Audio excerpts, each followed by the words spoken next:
Assalamualaikum warahmatullahi wabarakatuh.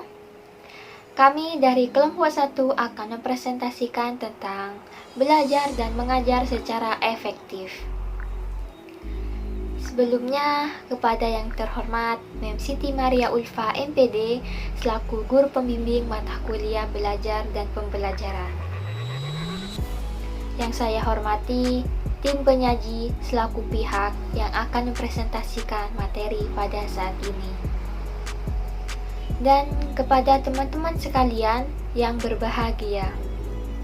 Perkenalkan, saya Anissa selaku moderator akan memimpin berlangsungnya sesi presentasi pada saat ini agar dapat berlangsung dengan baik. Sebelumnya, izinkan saya untuk memperkenalkan para pemateri.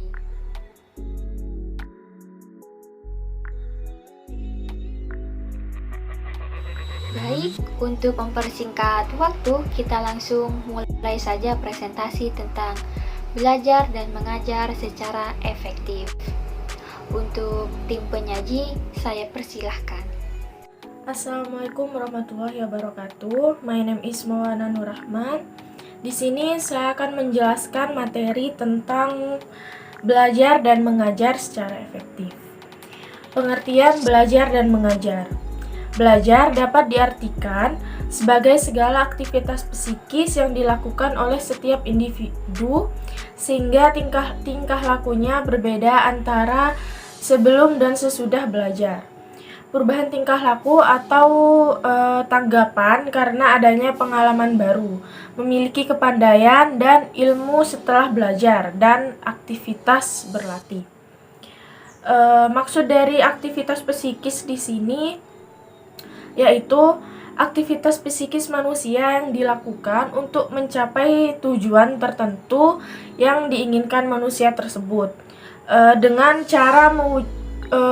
cara diwujudkannya itu melalui gerak-geri atau perilaku manusia tersebut. Sedangkan ketika seseorang manusia melihat sesuatu, manusia tersebut akan merasakan sesuatu, lalu mereka mewujudkannya dengan cara melakukan perubahan pada fisik manusia, misalnya raut wajahnya. Lalu perubahan tingkah lakunya berbeda dari yang awalnya dia mungkin tidak sopan dengan orang tuanya, dengan guru, dengan orang yang lebih tua. Di dalam proses belajar mereka akan dapat bagaimana caranya lebih sopan kepada orang yang lebih tua. Lalu perubahan tingkah memiliki kepandaian. Yang sebelumnya mereka nggak bisa nulis, nggak bisa ngitung, nggak bisa baca. Dari proses belajar ini mereka akan mendapatkan pengalaman barunya. Kayak mereka diajarkan untuk bagaimana cara menulis, cara membaca yang baik dan benar. Lalu ada aktivitas berlatih.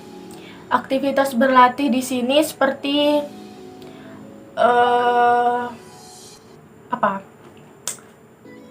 lebih kayak kita berlatih untuk bagaimana cara untuk bisa pede ngomong di depan umum, di depan banyak orang. Lalu ada pengertian dari mengajar.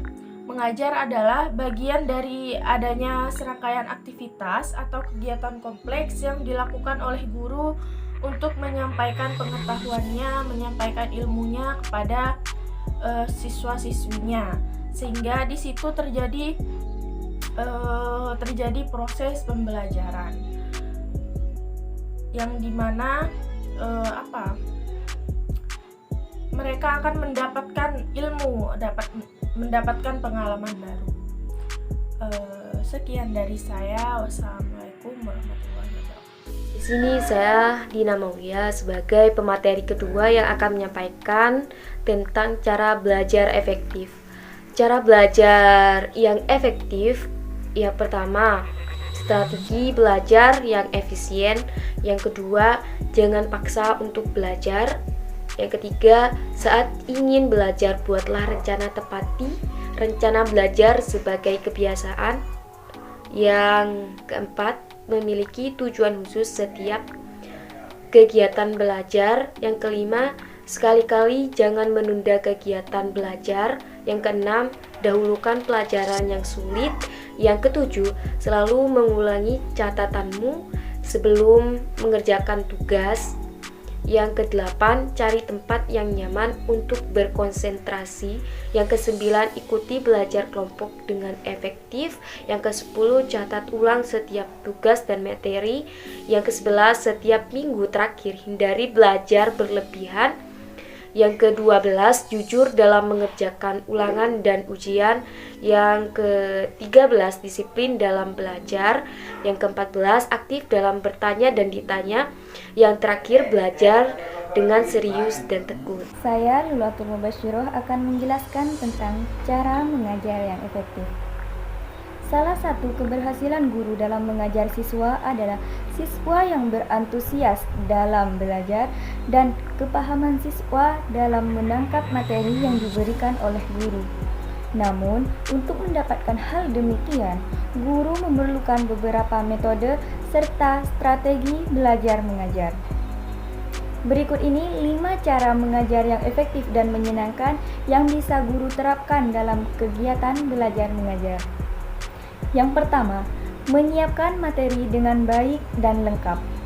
Guru dituntut untuk mampu menyiapkan materi dengan baik serta menguasai pelajaran yang akan disampaikan agar saat dalam kelas guru bisa menyampaikan dengan baik dan bisa menjawab semua pertanyaan yang diberikan oleh siswa. Selain itu, guru diharuskan memiliki materi yang lengkap agar guru bisa menyampaikan materi dengan baik dan benar serta mudah. Yang kedua, guru harus memiliki semangat dalam mengajar.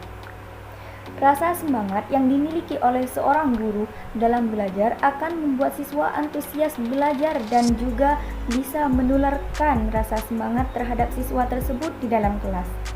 Rasa semangat yang diberikan oleh guru saat mengajar akan membuat suasana belajar lebih hidup dan menyenangkan.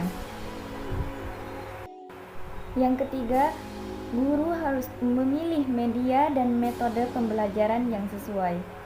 Adanya media dan metode yang dipakai guru akan membuat siswa menjadi lebih mudah dan memahami materi yang diajarkan.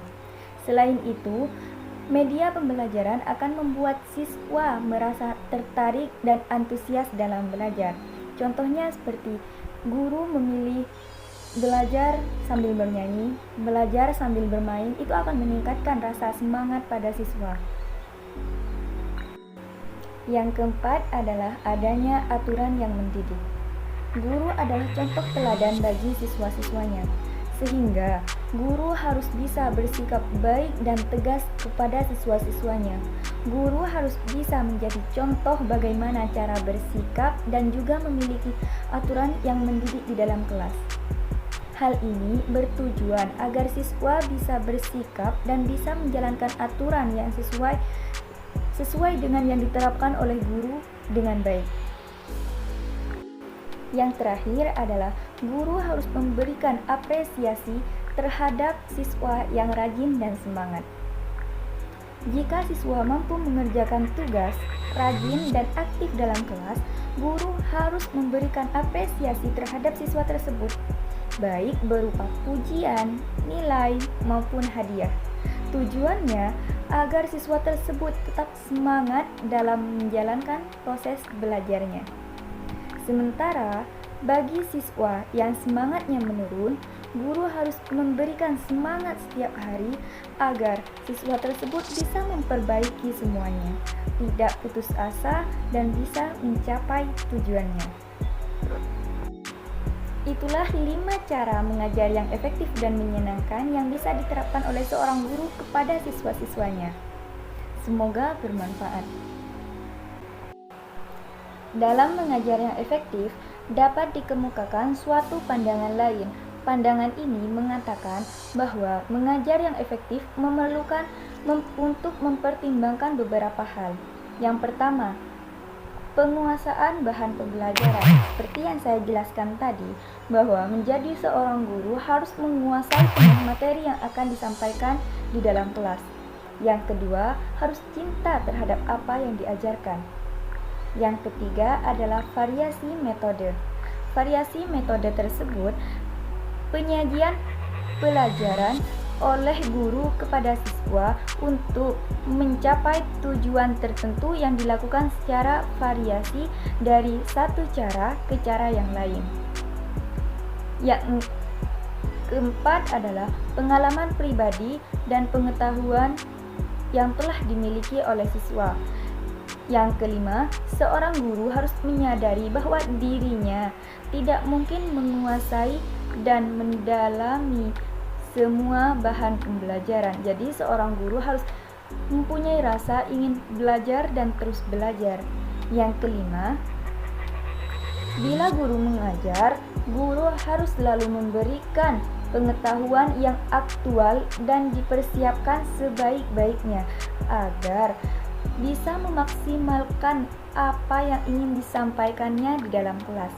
Yang ketujuh, guru harus mampu menimbulkan semangat belajar secara individu.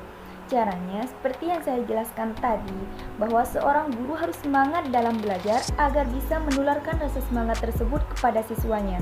Karena rasa semangat tersebut bisa menghidupkan suasana di kelas.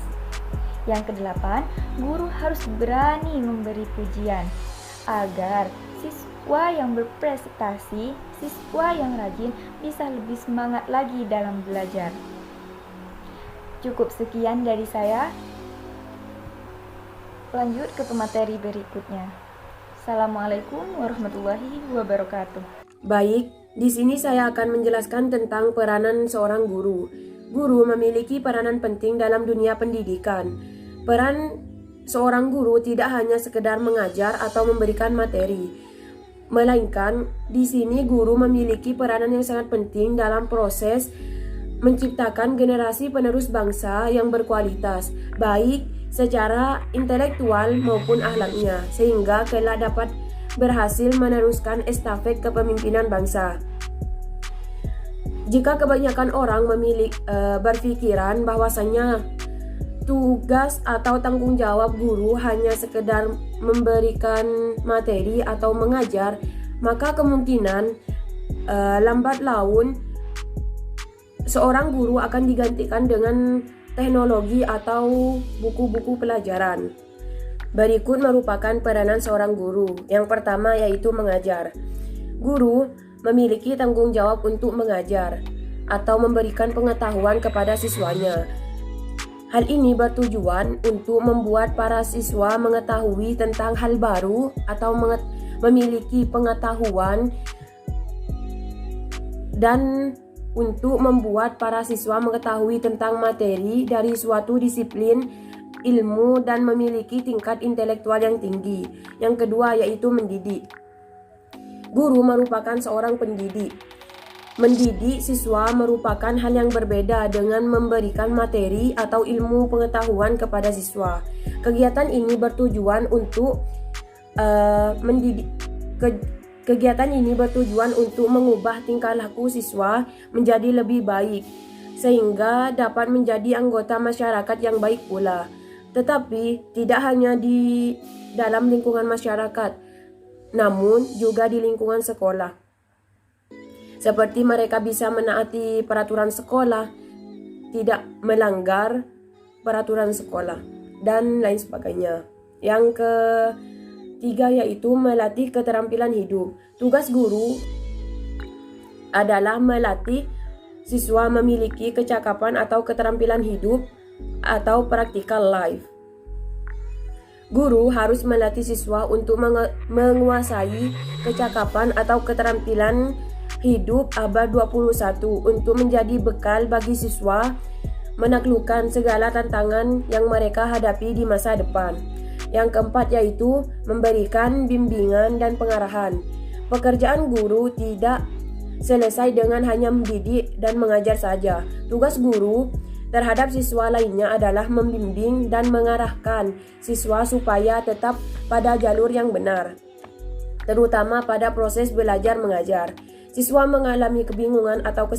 Jika siswa mengalami kebingungan atau kesulitan dalam proses belajar mengajar, maka harus dibimbing atau dibantu oleh guru.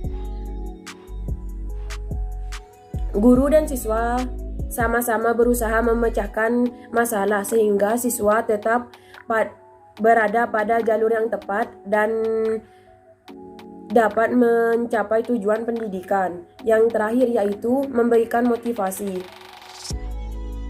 Di sini tanggung jawab seorang guru yang terakhir adalah untuk memberikan dorongan atau motivasi kepada siswa-siswanya agar selalu berusaha lebih keras dan lebih maju. Bentuk dorongan atau motivasi yang diberikan kepada siswa bisa dilakukan dengan cara memberikan pujian ketika ada perubahan, baik itu perubahan kecil maupun perubahan besar. Dapat atau dengan cara lainnya memberikan hadiah atau penghargaan ketika mereka mendapatkan prestasi. Bisa dilakukan dengan hal itu. Sekian dari saya, terima kasih. Assalamualaikum warahmatullahi wabarakatuh. Nama saya Siti Nurhalimah dengan NPN 21355111020. Sebelum saya berpresentasi kali ini, saya ucapkan banyak-banyak terima kasih kepada guru pembimbing kami yakni Miss Mumun, dan terima kasih juga kepada moderator yang telah memberikan waktunya kepada saya untuk berpresentasi yakni tentang tuntutan seorang guru. Pastinya kita sebagai seorang calon guru memiliki tuntutan atau kewajiban. Nah, tuntutan seorang guru ini apa aja sih? Terus apa sih tuntutan guru itu? Nah, sebelum saya jelaskan apa saja tuntutan-tuntutan seorang guru, di sini tuntutan itu adalah kewajiban. Apa yang harus dilakukan oleh seorang guru, begitu. Apa sih? Yang pertama yaitu mengajar mata pelajaran. Tidak asing bagi kita jika mendengar tuntutan tersebut, karena memang hakikatnya seorang guru adalah mengajar sebuah mata pelajaran. Kita itu memberikan ilmu, memberikan pengetahuan kepada anak didik kita. Itu yang dimaksud tuntutan seorang guru yang pertama. Selain itu, apa sih tuntutan seorang guru itu? Yang kedua, tuntutan seorang guru adalah hubungan siswa dengan guru. Nah, hubungan di sini bukan hubungan siswa yang antara niko-niko dengan guru ya. Hubungan siswa dengan guru itu maksudnya menjalin keharmonisan. Jadi siswa itu tidak canggung kepada kita, tapi tetap sopan, tetap mengedepankan attitude. Tapi siswa itu jika dia tidak mengerti, tidak segan kepada kita, tidak merasa takut. Nah, hubungan seperti itulah yang harus kita jalin, yang harus kita bangun dengan siswa. Selain hal tersebut, ada lagi tuntutan seorang guru. Tuntutan seorang guru yang ketiga yaitu hubungan guru dengan guru. Nah, mengingat kita adalah seorang guru, dicontoh dan ditiru, digugu. Nah, seorang guru harus menjalin rasa keharmonisan, rasa solidaritas dengan seorang guru lain. Hal tersebut kenapa harus menjadi tuntutan seorang guru? Karena seperti yang saya katakan tadi, seorang guru itu ditiru kan. Nah, murid kita akan meniru kita, akan melihat kita, bagaimana tingkah kita, respon kita, bagaimana attitude kita terhadap guru lain, terhadap orang lain, terhadap siapapun itu. Nah, ini kenapa menjadi poin penting atau menjadi tuntutan penting atau menjadi tuntutan kita sebagai seorang guru untuk menjalin solidaritas yang baik, menjalin tentang persahabatan, menjalin tentang hubungan yang harmonis dengan orang lain, karena kita menjadi contoh atau tauladan bagi siswa kita baik di sekolah ataupun di luar sekolah. Selain tersebut, nomor 4, seorang guru itu dituntut harus memiliki pencatatan atau penelitian.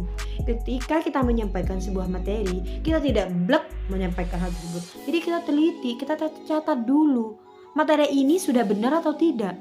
Ketika kita memberikan materi yang kurang baik kepada murid kita, nah itu akan diingat oleh murid kita, akan terus disebarkan, berakibat tidak bagi kehidupan murid kita selanjutnya, berakibat pastinya bagi kita sendiri juga berakibat. Jadi ketika kita menjadi seorang guru, penelitian terhadap materi tersebut, penelitian dengan akan hal apa yang akan kita sajikan itu perlu dicatat dan diteliti. Setelah hal tersebut, ada lagi poin selanjutnya, yakni poin kelima. Poin kelima itu adalah sikap profesional. Nah, hal tersebut juga tidak asing teman-teman didengar oleh kita. Didengar kita sebagai seorang calon guru, sebagai seorang guru harus banget nih memiliki sifat profesional. Kenapa harus seperti itu? Karena ketika kita seumpama nih ya, A lebih baik daripada B, lebih pintar daripada B, dan kita selaku guru tidak bisa bersikap profesional. Jadi guru mana sih yang gak bangga muridnya pinter, cekatan, diajarin langsung mengerti. Tapi kita sebagai seorang guru harus memiliki sifat profesional.